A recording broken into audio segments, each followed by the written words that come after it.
introduce you to Dr. Joe Griffin, a speaker, consultant, and author's intention is teaching and talk is to broaden their vision, the things they weren't taught when they brought up as children. Reach for the top, regardless of situations, predicaments, or your conditions. He's making history all of the districts, increasing retention from teachers, 50 to 80%. That ain't all that you hear me. He is the mentor. He paved the way with his tip methodology. Really, dream, be persistent, face fears, seek change, go out and go get it. This what you learning with Dr. Joe Griffin. With Dr. Joe Griffin, yeah.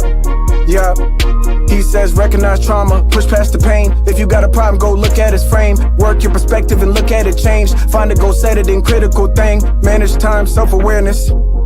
These are the few of the things he's trying to get you to do every day. Do every day.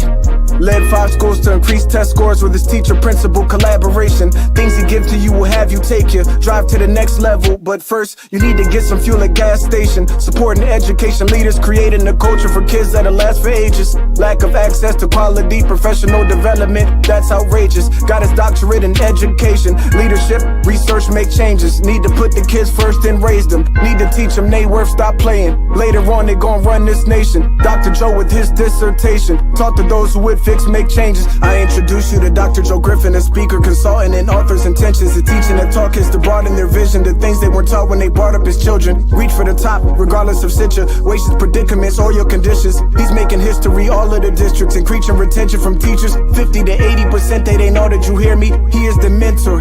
He paved the way with his dip methodology. Really, dream, be persistent, face fears, seek change, go out and go get it. This what you learning with Dr. Joe Griffin. With Dr. Joe Griffin.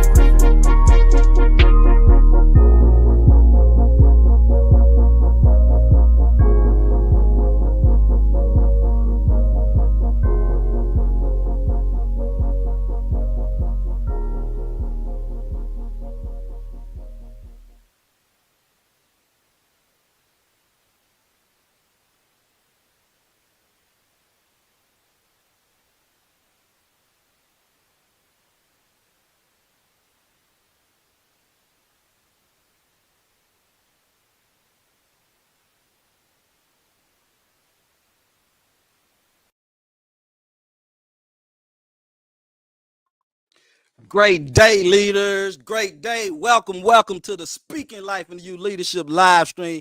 I am your host, Dr. Joe Griffin, where we talk leadership dynamics, personal and professional growth, educational trends, and provide solutions to help you with school improvement to create a culture of collaboration. Let's go.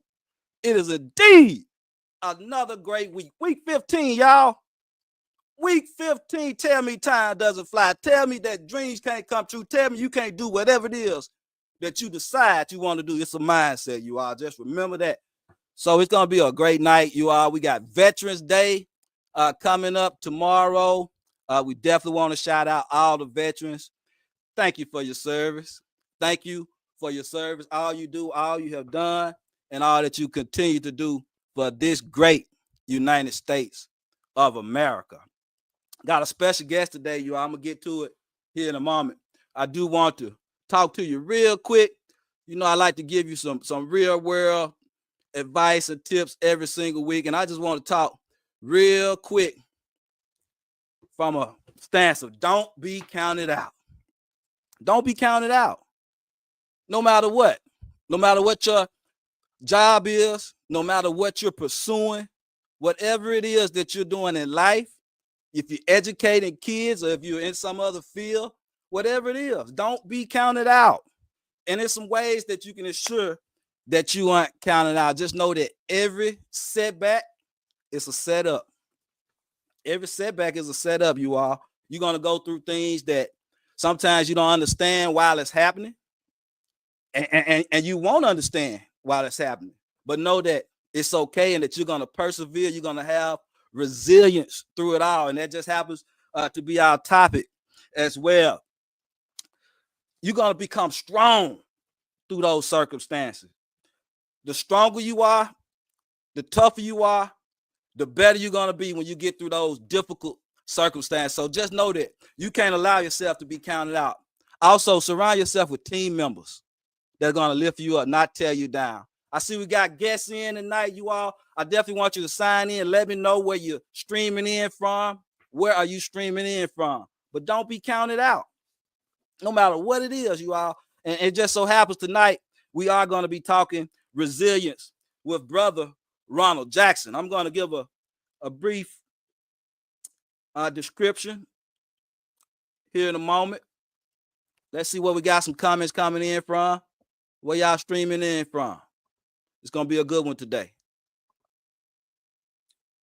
As we get ready to bring in brother Ron Jackson,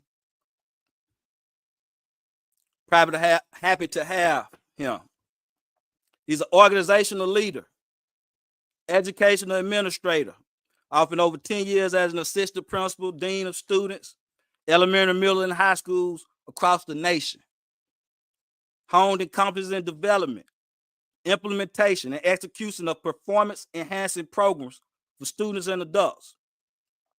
He's got outstanding parental communication and conflict resolution skills, staff management, known for curating culture in schools, serving as a liaison between the school and surrounding community constituents. Born and raised in Miami, Florida, he's a product of Dade County Public Schools and graduated from Miami Northwestern Senior High School. Received scholarships in football and track and field. Went on to Florida A&M, better known as FAMU. Graduated with a BS in criminal justice. Moved to Brooklyn, New York. Served there as a lead and facilitator in the network. Also served as ambassadors for the network.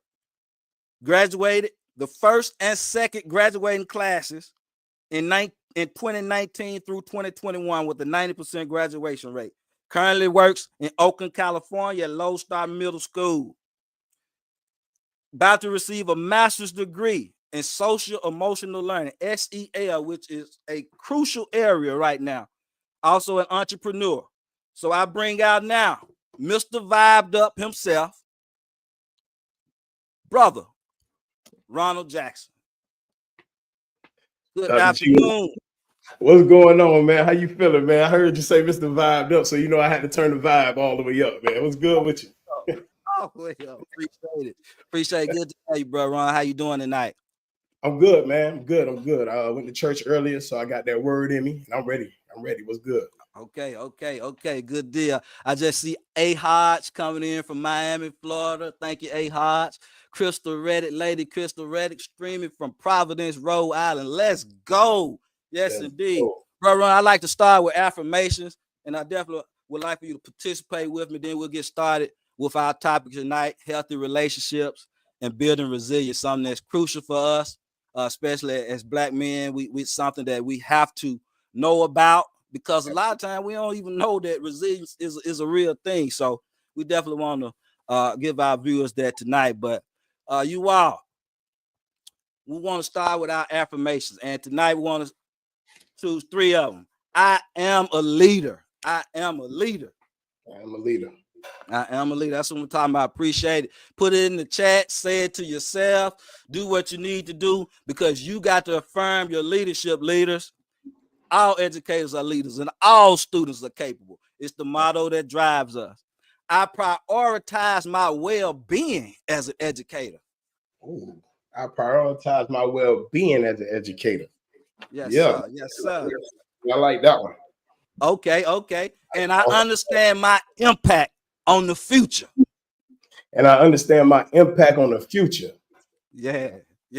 Thank you so much, bro, Ron. You already know. All right, so let's we got a good topic tonight, and as the crowd gets going, I want to get some engagement from them too. What's one word that you all associate with healthy relationships? Drop it in the chat. One word that you associate with healthy relationships. Let me switch my banner here. One thing you all with healthy relationships. If you could give us some comments, that we definitely appreciate it. And one of the things that we want to talk about is resilience. Start out with a brief talking about it, setting up yourself for a comeback and not making sure that you put yourself around positive people and those kind of things.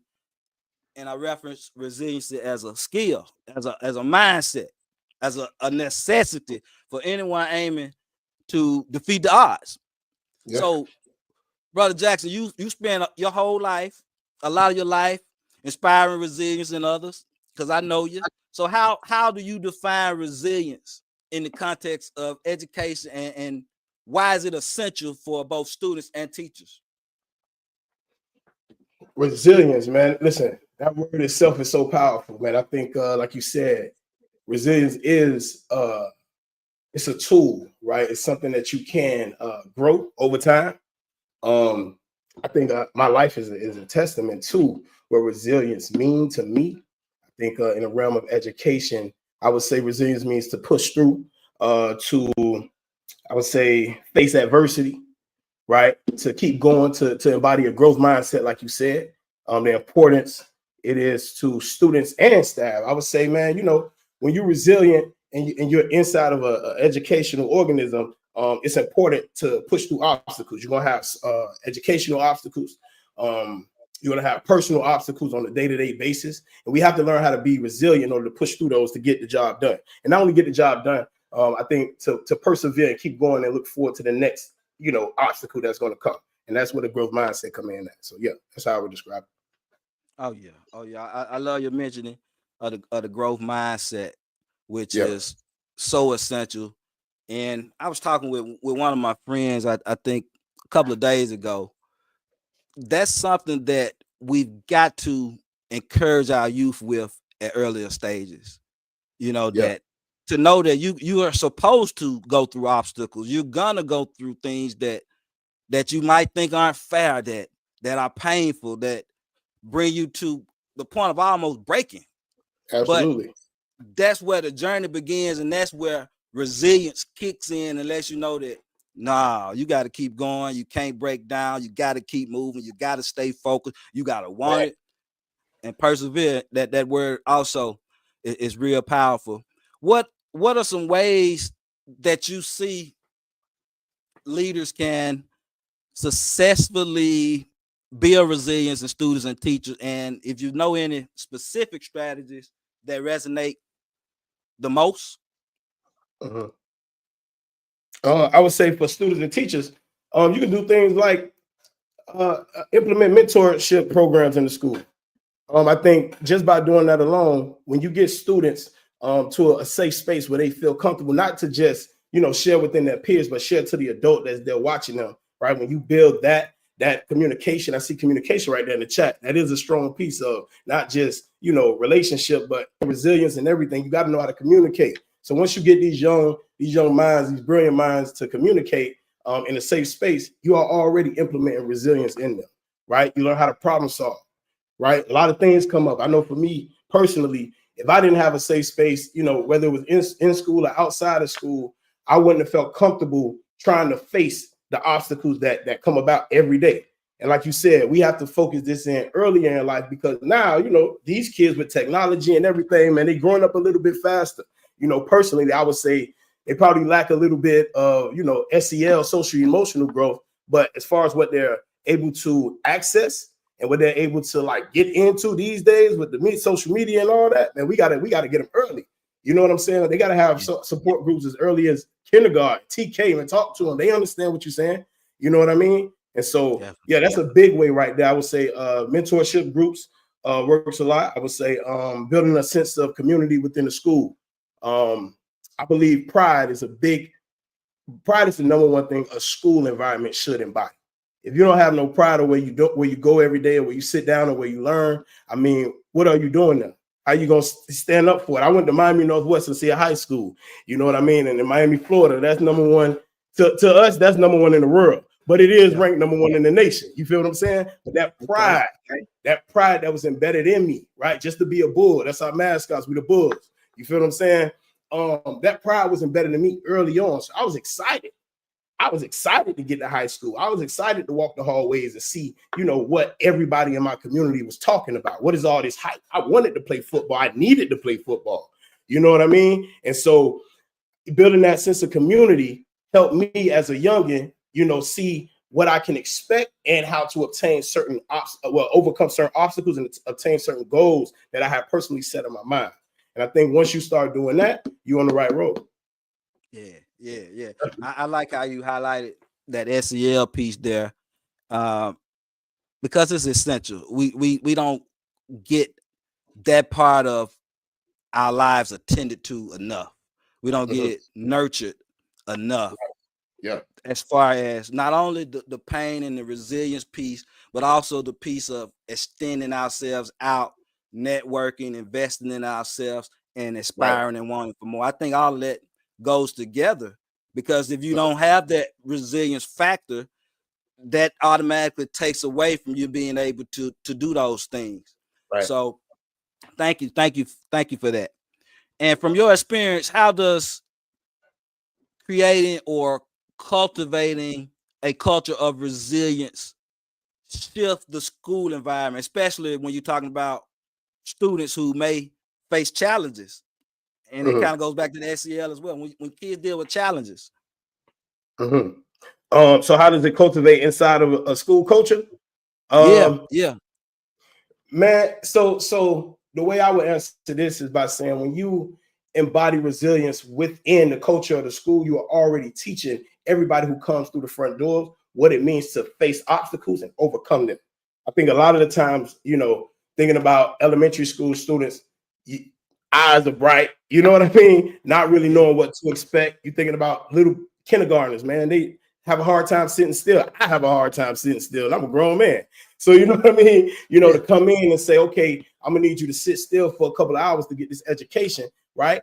I think those small little wins, that's resilience right there for somebody who's 5, 6 years old. How can you sit down past 30 minutes and actually learn, right? Can you communicate without, using full sentences? As you go into the middle school, I think implementing resilience and changes going on with your bodies, right? You got puberty happening, and you got I like girls, I like boys, or whatever's going on. You got, the reality of what life is today with social media. You got bullying, you got all this different stuff coming on to these kids, right? And if they don't understand what resilience is, right, they wouldn't know how to overcome, right? And they got to be able to. So I think just making sure the school culture embodies that. Teach the kids how to approach situations, right? Let them know that it's okay to be scared sometimes. It's okay to have that little bit of fear, but we ain't gonna live in that. In this school, right? In this entity, we overcome our fears. We face challenges, right? We step up to the plate. We win, and we don't bash nobody for trying, right? The only person who bash somebody for trying is those who scared to try themselves. So I think when you think about resilience, and we go to high school, the problems that high schoolers are dealing with today are even more magnified. You see what I'm saying? Not saying that it's completely different from when we were in school, back then, but at the same time, they dealing with some things, man. They dealing with some things that they have to know how to be resilient. There's no questions asked about it. And then what happens in their small community inside the school, they have to take these things outside of the school within the larger community. So if they're learning every day how to be resilient inside the school, whether it's with academia or whether it's with, your friend group, and then you turnkey that into outside of the school within the larger community, man, you able to face whatever fear come along. I give a short story myself, man. I was in high school. I was a senior. It was December, right? I was playing football, made it all the way to the state championship. My mother passed away a day before. Okay. You know what I mean? Getting that news, preparing for something so big as a senior in high school, 18 years old. I had just turned 18. So in my mind, where I come from, Liberty City, Miami-Dade County, I'm already grown. You know what I mean? I'm already an adult. That's just the mindset, coming from where I come from. So getting the news my mother passed. And not only my mother passed, that same year, my aunt and my uncle passed in that same year. So I lost a mom, an auntie, and an uncle in the same year. My mother passing the day before the state championship game. I had to get it together. You know what I mean? For those of you who may have lost a parent, you know what I'm talking about, right? I look at it as it's a two-way street. It's gonna make you or it's gonna break you. Yeah. In that moment, if I wasn't taught resilience before then, it would have broke me, man. It would have broke me.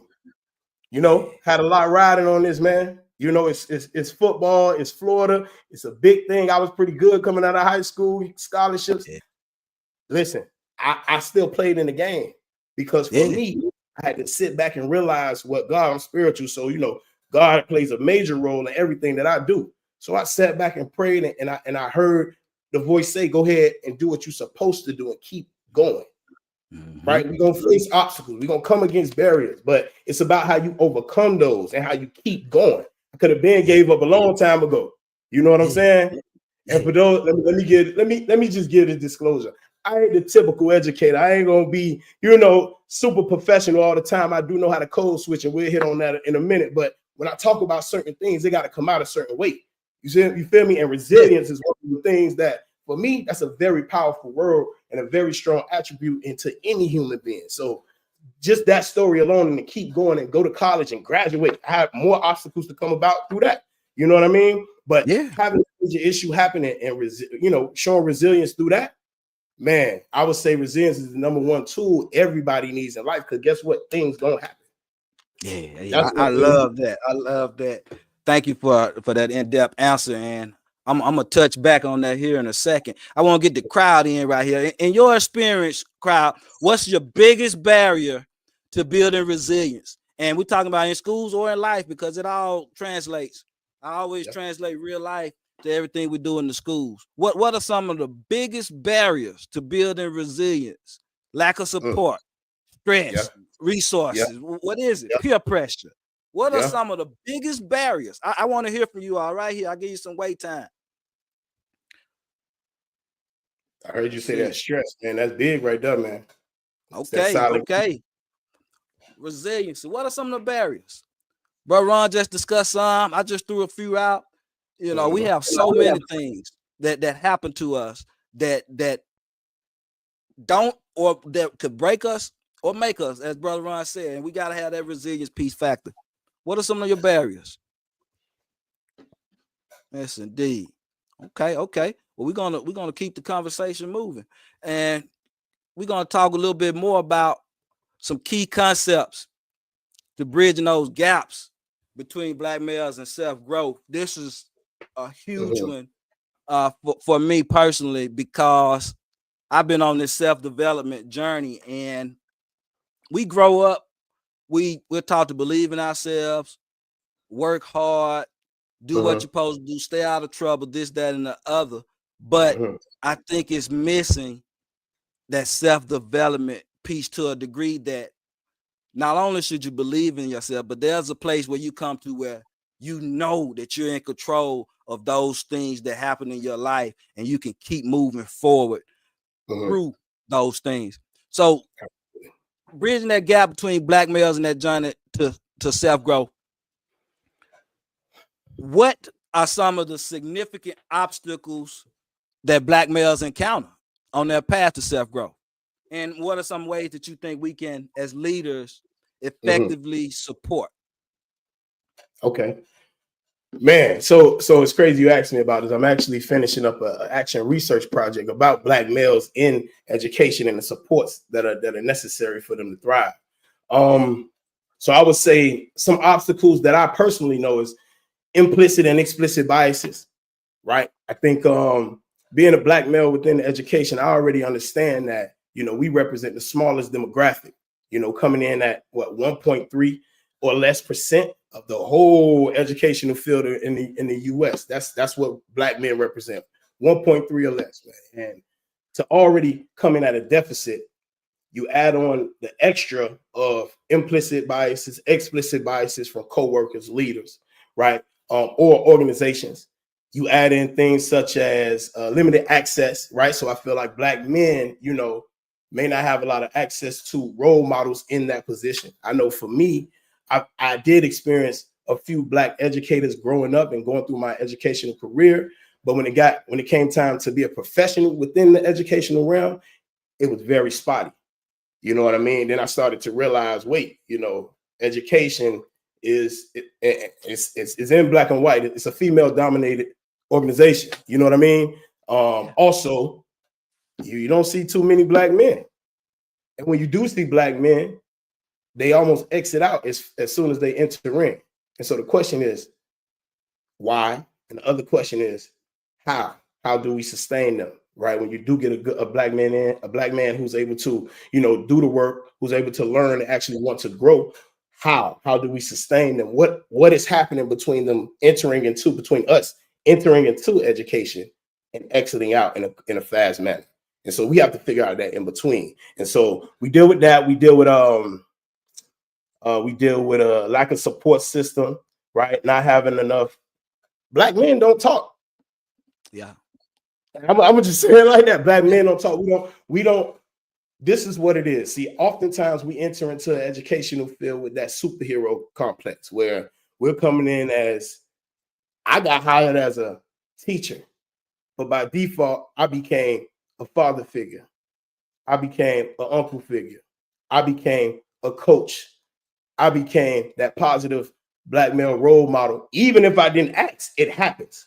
And so as a man, as a black man, we sometimes take on these things and we forget that we also need support too, right? We go through as many years as I've been in education, man. I can't imagine to even count the amount of support that I've done after the hours of 9 to 5 or 7 to 4. It's those phone calls late at night when you get a call about, you know, one of your kids, you know, didn't make it home. Yeah. And that parent telling you, you know what I'm saying, you're the first number I thought to call because of the relationship they may know we built inside of the school, right? That's still weight. That's still something to like think about.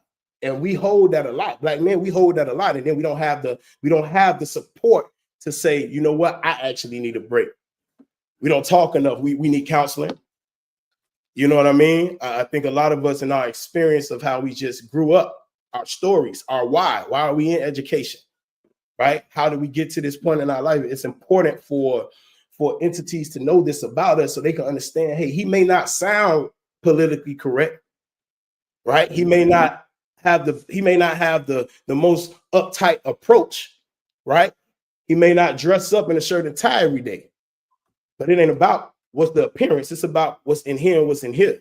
Because some of the same black men that I've worked with, including myself, man, some kids would have been lost a long time ago if it wasn't for us. And that's something that we have to not only recognize, but validate too.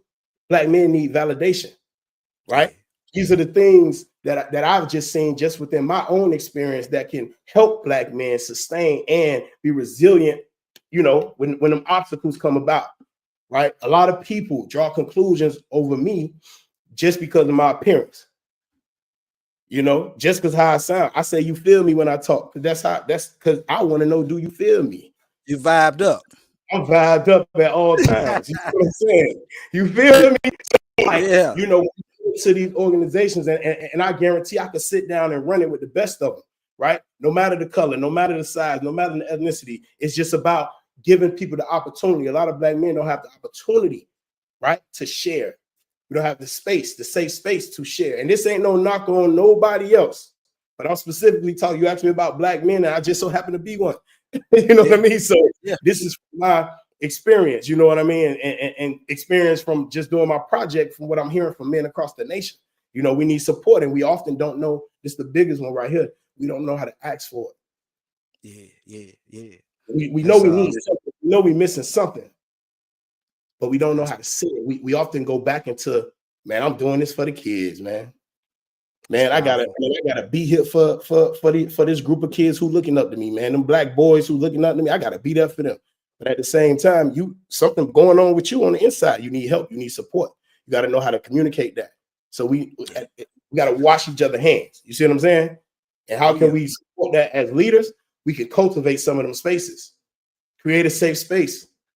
If you are an organization that has multiple black men entering into your organization, help set them up for success. Pair them up with mentors. You know what I mean? Create a group for black men to sit down and have a conversation every once in a while, because we see it from a different perspective, and everybody's perspectives matter. You know, there is no black male celebration month. You know, but a lot of things that we do often get, you know, swept under the rug, or it's just something we're supposed to do because we do. You know, we take on the disciplinary roles and responsibilities. right? We deliver a lot of the good news, but more of the bad news. We got to go tell kids to sit down and, behave, get them back together so they can make it throughout the class, throughout the rest of the day. That's a lot. When you walking into kids, dealing with different attitudes and situations, you never know what these kids got going on. But it's a reason why Black men are equipped to handle these situations. But we got to do it as a partnership. We got to communicate, and we got to build out the space for us to be able to sustain within these organizations. Yeah. You touched on a lot right there, and you brought me to a point of emotion. I just lost a student this past week, actually. Brother Cameron Mality. So Brother Cameron Mality, definitely want to give regards to him and his family. My condolences. 2020 graduate of D. Moss Point High School, where we were able to move from a D to a B. The first year he was a freshman with us then.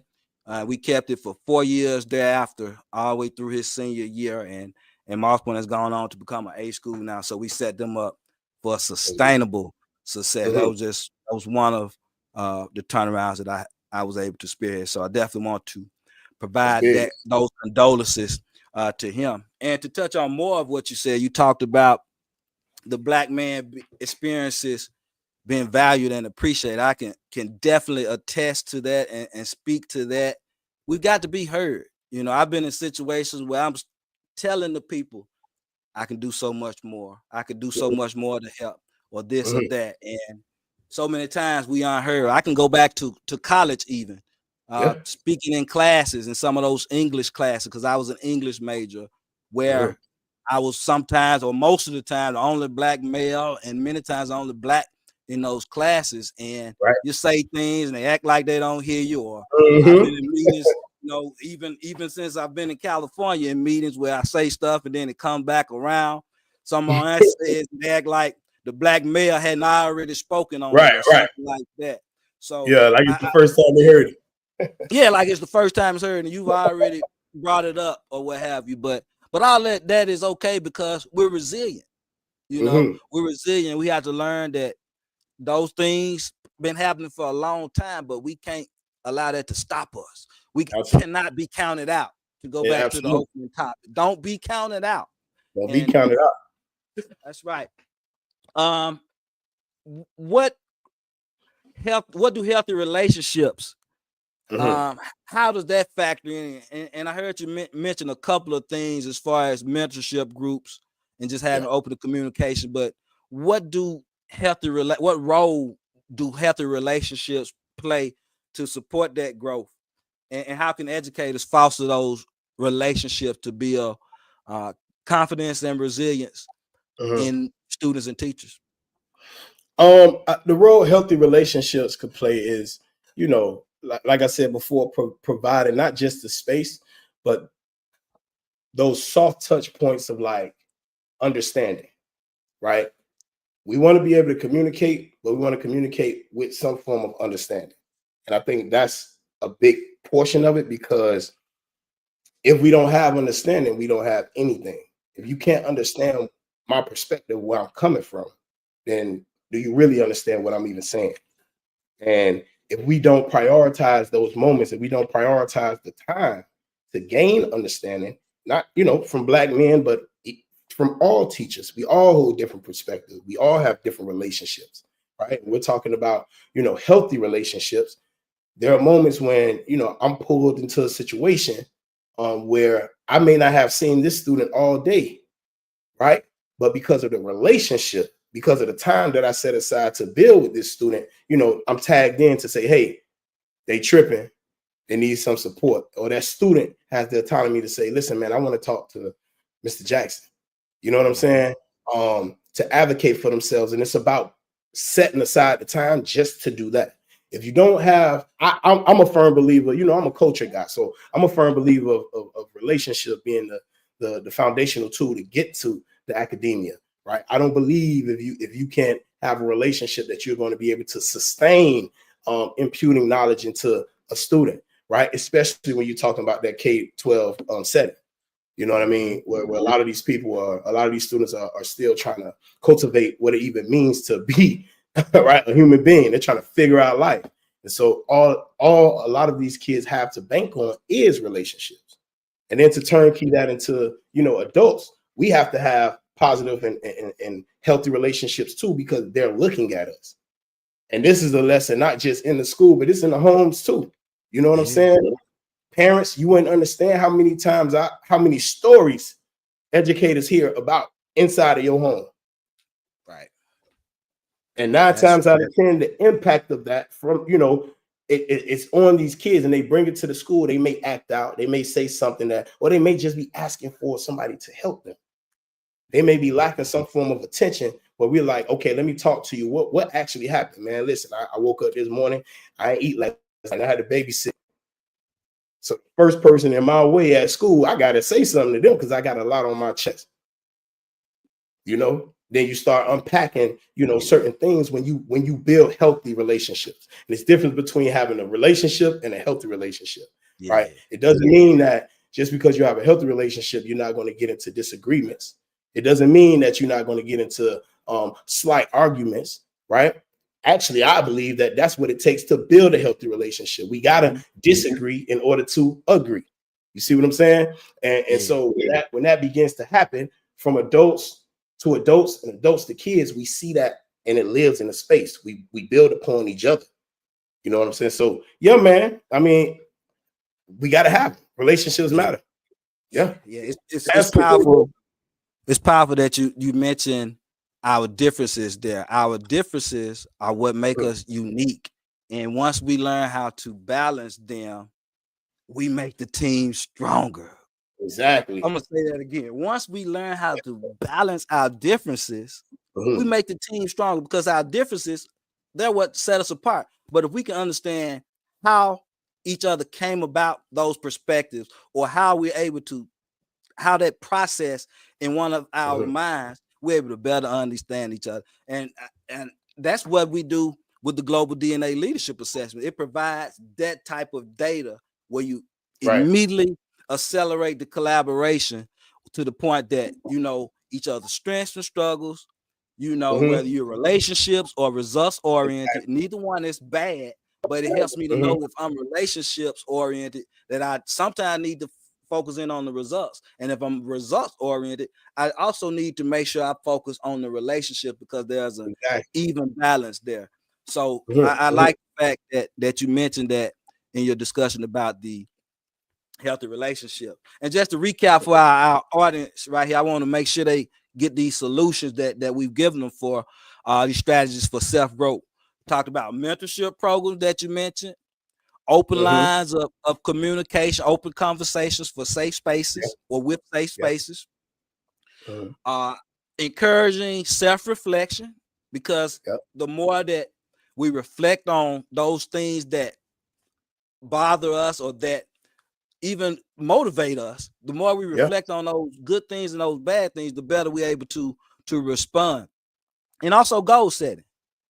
We got to set goals. We got to set goals and make it as a to-do, as a necessity, not just something that we're talking about having, but we ensure that we set those goals for Black males, or allow them to set the goals where we can support and move them forward.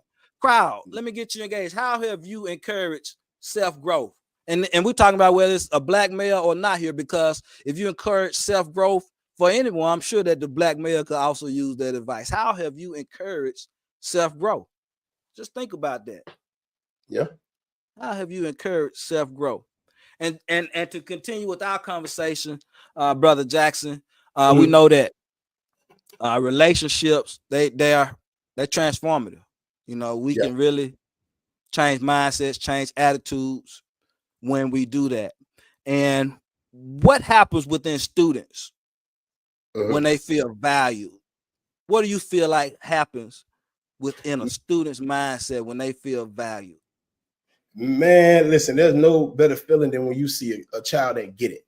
When that light bulb go off in a child mind or in their heart, it's no other feeling like that, man. It's like, I'm not a parent, but I can imagine when parents see their child take the first step.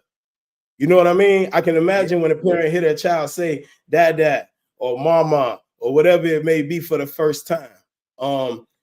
it becomes that much more important to keep imputing these things into the kids because you want to consistently see them grow. You want that, feeling to come back so frequently that it's a part of their lifestyle, right? It's a part of how they operate now. We're not just waking up and doing something one time a day, right? We want to do multiple things at the highest value that we possibly can with the maximum amount of effort to continue to win. That's how you build winners. And I tell everybody, you got to know how to lose so you can know how to win, right? And then when you get to being a winner, you got to know how to become a champion, right? Because there's a difference. You know what I mean? Champions have the growth mindset.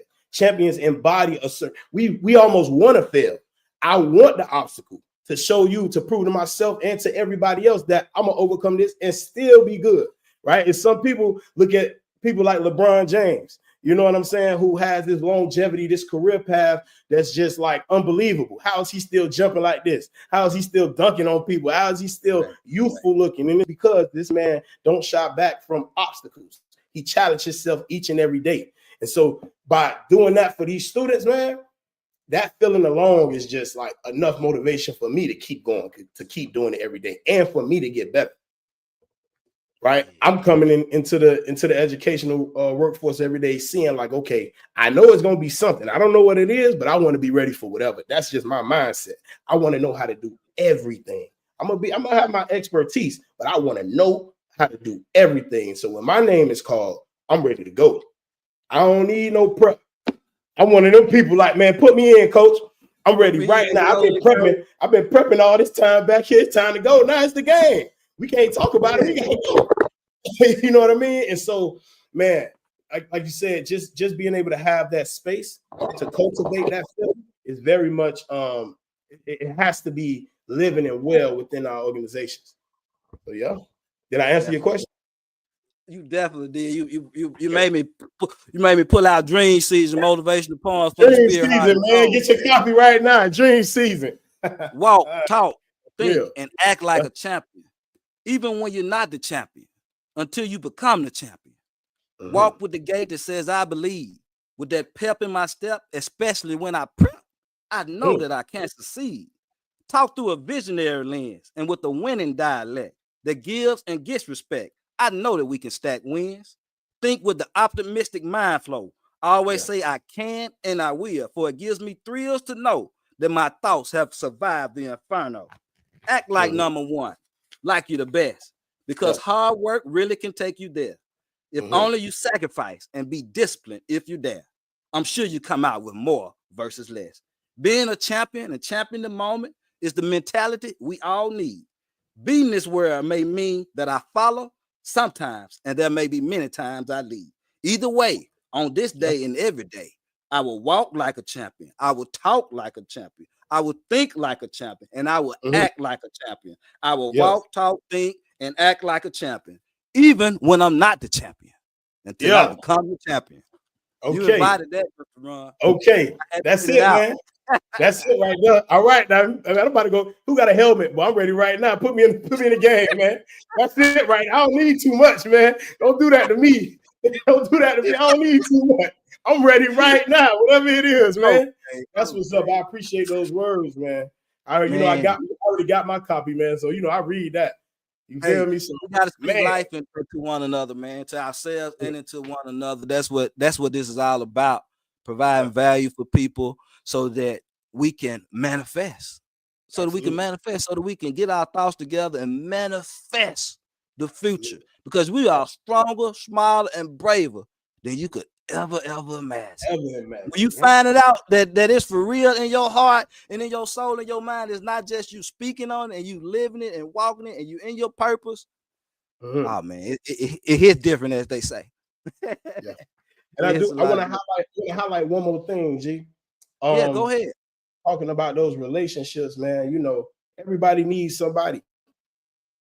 Everybody needs somebody. I spoke about, how important I think counseling may be, but like you don't have to go sit on nobody's couch, man. Your friend could be your counselor. Your spouse can be your counselor. You know what I mean? Your sibling could be your counselor. My siblings are my counselors, right? If I got a problem, I'm going straight to them because they know how I was raised. You know what I mean? So, don't be afraid to lean on somebody, especially when you need support. And also don't be afraid to be that shoulder when somebody else needs that support, because we work together.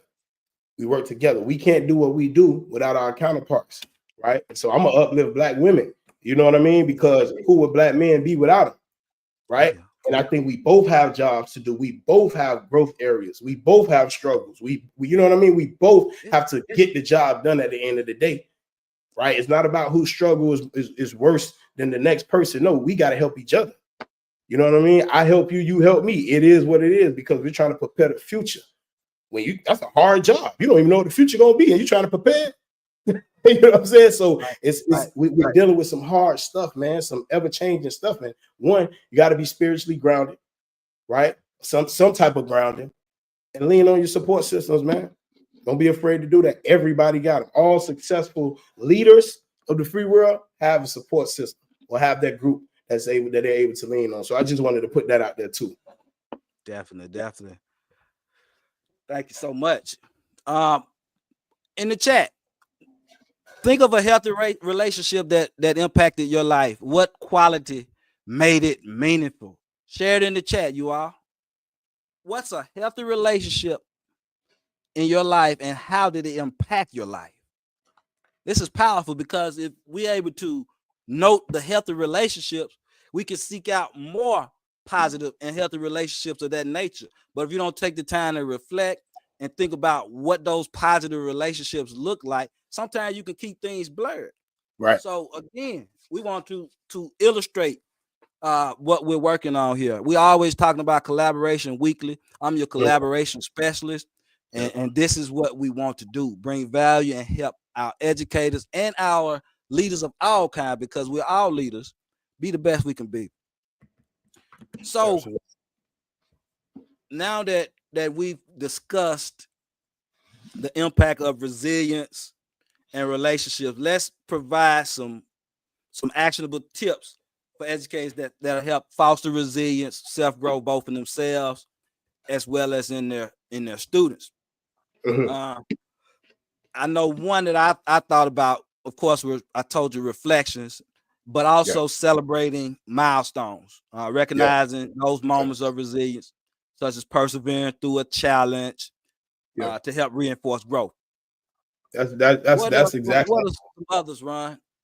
That's one of the first things that came to my mind. Like you said, having that space to celebrate the wins, man, it makes you want to keep going. It makes you more prepared to deal with them again. So, like I said, when I was in school, having those pep rallies meant a lot to me, because it let me see that not only was I willing to go to battle, so to speak, on the field, but I had a team with me, and on the outside, we had a community behind us that was all willing to, be on one accord and face this obstacle, and we overcome it together. Even if I'm not in the game, I'm still a part of it, right? And so that's really big. That's a big one right there. I think having those, like you said, those self-help groups, right? Those mentors, you can't put a label on it, because it's necessary. Essentially, that's how school operates, right? Students lean on teachers. Teachers lean on leaders. Leaders lean back on teachers. You know what I mean? It's a cycle. And so we got to create that time and that space just to do the work. Sometimes the work has nothing to do with the actual schoolwork, but has everything to do with the cultivation of the culture or the relationships between each other. And so, man, those two big buckets right now. I would say another thing is understanding when to call it. And what I mean by that is, you can't take on everything, and understanding how to maintain yourself, right? Don't burn yourself out. We do it. We work so much. We go so much, man. Everybody, whatever workforce you're in. Sometimes as human beings, we just get so focused in, and we got to get up and keep doing this cycle of going to work and making sure food on the table and doing these different things. But we often forget about the time that we may need to take out for our loved ones and the people who are really behind us and pushing us every day. And so I think making sure you have an even balance of self-care, self-help, right, is very essential to building that resilience. And so, that's what comes to mind for me, G. Okay. And it's funny that you mentioned that, because that's actually going to take us into our last couple of questions. And Okay. It's important that educators remember that you got to keep your cup filled up. You know, Man. you got to continue to persevere, continue to grow. Those things aid in keeping that cup filled up. Yeah. And to take that a step further, if you're inspiring and educating the youth on a half empty cup or a quarter filled cup, that's all that you're putting out as well.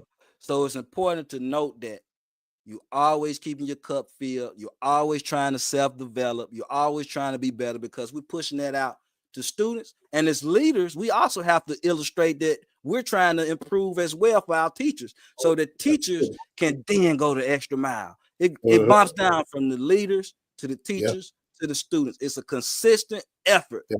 Absolutely. To build a culture of collaboration and resilience. Absolutely. Yeah. So, one area in your life, crowd, that you feel like you can build resilience in. What's a small step that you can take this week to work toward it? Think about it. What's one thing that you can do this week? You want to get a little crowd engagement. What's one thing you can get? And put it in the chat. And if you don't do anything else, just think about it for yourself. I would love for you to put it in the chat, but the thing is to self-growth, to have self-growth and development through this type of reflection and building ourselves up. Yeah. And with that, Brother Ron, what kind of advice would you give for educators who are feeling overwhelmed? How can they find ways to be resilient, to grow, and to pursue their best selves? I would say take time to yourself. Take time to yourself to snap out of the matrix of you are just an educator. You're gonna be that regardless. And so sometimes you have to unplug and look back and say, okay, I educate, I wake up and do this work every day, but on the flip side of that, I am who I am. I'm still Ronald Jackson, and I still create. I still like to color. That's one of my things, right? Go to the gym, work out. That's another thing. You know what I mean? Creating these different avenues for me to be able to refill my cup. You know, just thinking about small things you can do. For me, I need that time. I need those 40, 45 minutes to an hour a day to go to the gym and just get right. Keep it mental. You know what I mean? Refreshing my body. I would say make sure you got to be able to figure out how to balance that time with your loved ones, because they are a part of filling your cup. Regardless if y'all going through it, regardless of whatever it may be, those small moments when y'all just have a good laugh, for me, that refills my cup, man. You know what I mean? It allows me to go to the job and put a laugh in somebody else. You know what I mean? So just taking the time, you got to take time to yourself. If you don't, you're gonna burn out. You know, and as educators, we know what the burnout is. Everybody know about that burnout, especially around October and around March. We know what that burnout is, man. And so if you don't take time to yourself, sometimes you just have to put it all down and step back for a second. Step back for a second, man. Go pick up your Bibles, right? Pick up the things that where your foundation is and support system come from. For me, that's one of the things for me, man. I got to stay spiritually grounded. So that's how I do it. You feel me? So whatever it take, man, we have to, because we walk outside our doors every day and we say, okay, how can we impact other people? That's draining. That's draining. You're literally going to give up some of yourself each and every day, talking all day, disciplining, teaching, all of these things all day is draining, man. When are you going to take time for yourself to, like you said, refill your cup? It's important to do so. And stress is a silent killer. And when we take on other people's stresses, even kids, you know, we often don't realize when we sit down and hear these stories that some of these kids going through, like we're taking on that stress too. We can't sleep at night, you know, and waking up and trying to come up with, or sometimes not even leaving the job, man. It's been plenty of nights where I left the job 9 o'clock at night, man, trying to figure out a situation. And I'm not saying that's for everybody, but as a leader, that's what it takes. And when you do this work from the heart, I feel like every educator should do it from the heart. And if you don't, get out of the field. Get out of the field and go do something else, because this passion work, you ain't gonna get the dollars you want. straight up and down. You ain't gonna get the dollars, but you get the appreciation when you see that kid. Like I said, I graduated too, first time graduating classes, and that was accomplishment in itself. See those kids, everybody ain't gonna make it. That's reality too. And so to help them push through, and when you get those kids that you can keep along those borderlines like a bowling alley, you know how they got the supports on down the lane of a bowling alley. That's what we are as educators. I'm not here to go down the lane for you, but I'm gonna help you stay in that lane. I'm gonna help you stay there. So, man, if I don't have time to strengthen myself to be that support, what am I useful for? If I'm broken, how can I help somebody else? It don't work like that. Definitely. Gotta have those safety nets in place. And that's one of the things about healthy relationships. So today we have explored creating healthy relationships, building resilience, supporting the self-growth or self-development journey of Black males. And remember that resilience, it's a journey. It's a continuous journey. It's a mindset. It's built one step at a time through intentional actions and healthy relationships. Absolutely. Through healthy relationships. So, Bro Jackson, how would people contact you if they wanted to get in touch with you or anything like that? I always like to allow my guests to let the people know how they can reach you. You can reach me. My IG is blackstar_power. Leave a DM, give you information. It's a link tree on there. So just go in the bio, hit the link, and you communicate straight through that website, man. I'm also an entrepreneur, so you know I got some nice gear, right? Some hats and things of that nature that I created. So I got some other things I'm working on too, man. I got some projects, some books I'm working on right now. Some self-help books for Black men in education. I also got a coloring book that I'm getting together to drop real soon. I don't want to give too much because that's gonna be it. Gee, I can't wait to drop this coloring book, man. It's gonna be, listen, hey, if you need some therapeutic time to yourself and you like to color or be creative, this book is going to be for you. This book is going to be for you. So yeah, just hit up the IG, the Facebook, same thing, Ronald Jackson, Real Jackson, and just communicate. Holler at me, man. I vibed up. It was good. Definitely appreciate that. Thank you, brother Jackson. And with that, I definitely want to remind everyone, if you have not looked at my book collection for educational leaders and teachers, please do so. You make sure you get the DIP approach for educator success manual, discipline culture plus instructional practice equals performance. Had a great presentation last week at the Innovative School Summit in Chicago. It was awesome. Also, don't forget the SEL pillar, where we're looking at the DIP approach for student and adult success. It's a curriculum. And then you got the reader, which is the guidebook. And please make sure you get Empowering Educational Communities, a guide for teacher principal collaboration. That is the latest book endorsed by educational leaders, Dr. Pedro Nogueira, as well as Principal Baruta Kafele. And we mentioned our global DNA leadership assessment. Had an opportunity to work this past week with the school in Chicago. I'll post some of that this week, so you all definitely check out my social media if you have not. But it was a great time with principal and the entire team in a high school in Chicago during the same week that I was able to present at the Innovative School Summit. So contact me if you're looking to accelerate collaboration within your teams. Otherwise, we want to close out with our affirmations. I am a leader. I am a leader, man. Yes, sir. I prioritize my emotional well-being. I prioritize my emotional well-being.